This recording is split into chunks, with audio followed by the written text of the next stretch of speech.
So guys, this project is massive. Unchained Games reached out to me a long time ago now and said they was bringing out some dwarven terrain pieces, which I was very excited about. Dwarves, I love dwarves. Now they had a rough idea of what they said they was going to do, which was going to be a bit of a dwarven mountain, and I accepted the challenge. The one thing I didn't realise is how big it was. Now when this thing first arrived, I got one box, and there was 3 boxes inside this. And I was like, that's alright, that's not too bad. And bear in mind, I've got a prototype. I've not seen any renders or anything like that at this point. So I start unboxing it, and I start getting that little feeling you get when you take on a project. I laid it all out, and I was like, this doesn't look like it's all here. And I was wrong. It wasn't all here. This was just the first layer. And I haven't got any pictures or anything of reference, so what I did was I sort of roughly put it all together so I knew roughly how it went. And what I was looking at is like an abandoned mine shaft with like a bar and sleeping quarters, everything at the base of a mountain. And I was like, this is really cool, this is awesome for D&D. And while I was cleaning this up and getting it ready for assembling properly, a knock went at the door and another few boxes showed up. So you know where this is going. So I had another 3 boxes of parts turn up with the rest of the mountain. Luckily for me though, mine is only the bottom floor. I don't have all the next levels in there, I don't have all the new rooms and everything. But when you print your own out, they'll all have all the rooms and everything in place. This is a prototype just to show off the sheer size and what it is. This is the Gunbar Mountain City. It's got 6 floors and 31 rooms, which they're going to be detailing in further detail further on. There's going to be 2 versions of this available, which I am quite happy about, because if you're not going to print the entire mountain, they are going to do all the rooms as an open lock D&D sort of clip together system as well. They've got all sorts of different pieces of terrain, miniatures, themed dice towers, and everything on this Kickstarter. If you want to check it out, click this button here to find out when it goes live. And also check all my links below where you can download some freebies to print out yourself and see if you really like this project. I would, because it's absolutely epic. And I'd like to thank Unchained Games for sponsoring this video and printing this model out for me to paint up and use my Scenics on. Right, back to the video.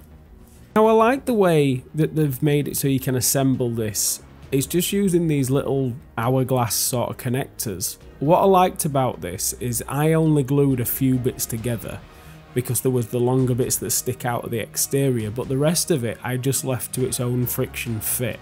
And the reason for this is because I ain't got nowhere to put this. So once I've done this video, I can actually break it down and put it away until we use it in a D&D game, which having something like this, I'm surely going to use. A bit of a sad point that I only have the base layer, but an abandoned dwarven mine is a nice little thing to play at D&D. So if you do print one of these out, and you are worried about storing it, at least you know the friction fits very well together so you can disassemble it. Which I'm very happy that it was friction fit and it did stick together well enough that you wouldn't need glue, because when I first saw this and I started putting it together, 1, I was thinking how much glue am I going to need to do this, and 2, it was where am I going to put it. Now, for painting this, I want to go for a really dark, abandoned dwarven mountain. So for painting, all I really did was spray it with a black can, hit it with a grey zenithal, and then all the details on there I just hit with a dark brass colour. The reason I'm going to do this is with it being a mountain, I'm wanting it to be snowy, I'm wanting it to be like a really cold, dank sort of themed area. And the best thing about doing something like this is less is more. And there's enough detail on this that the shadows of it, and when we get the snow on it, which you want to be painting things a lot darker than you usually would when you're using snow, it sort of helps it paint itself, which is a really nice thing, especially on something this size. To add more visual detail and to get rid of the angularity of it, if that's even a word, I'm using some of the fast dry basing glue just on the flatter areas where I want to put some rocky textures. I'm going to be putting the base readies over all the flat areas, and the best thing about this as well is any of the seams you can lay this over, and then once it's completely dry, if you do disassemble it, you can just cut down the seams and it'll make the seams far less noticeable when we do come to put it back together in the future. So it's like a 2-in-1 little thing. I'm not really thinking about where I'm placing this, and I'm not just aiming to put it where the glue is. Only where the glue is where I'm putting the thicker stones, but if any sort of branch out and fall anywhere naturally, let them do that. We can seal all them in place later. Now with adding these, the Arid Earth base ready is a little pale compared to the mountain. But don't worry about this, when we seal all this down later it will darken down quite a bit, which is why we do the base ready so pale to start with, is when you start sealing things the colours do drop down. And this looks far more natural with the building, and obviously with it being a mountain, having debris, earth and stuff all over the place just adds to it, and it adds a lot more detail and textures to it.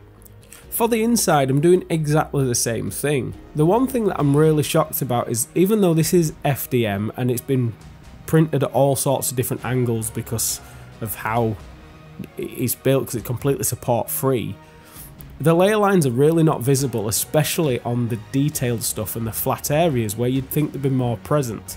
And they're really not. And for something like the interior where you're wanting it to be nice because you're moving your models and stuff around it, it does look like a really nice model, and I'm starting to warm to FDM models for things of this size because there's no way in hell I'd be printing this out in resin. So even if you are only printing on an FDM, and I'm supposed if you've really tuned your FDM printer, you could make something like this look absolutely spectacular. But for the inside of it, I'm only going for the same step as I'm doing at the outside, just brass and really cold dark colours, and using the base readies to do a lot of the work for me. And I just want it to have that really sort of dark, abandoned look. And to seal it all in place, we're just using the matte Scenics sealant, completely covering all of it. And don't worry, even though this is going on plastic, it will still seal it like cement. It's absolutely unreal, and it only needs one coat of this.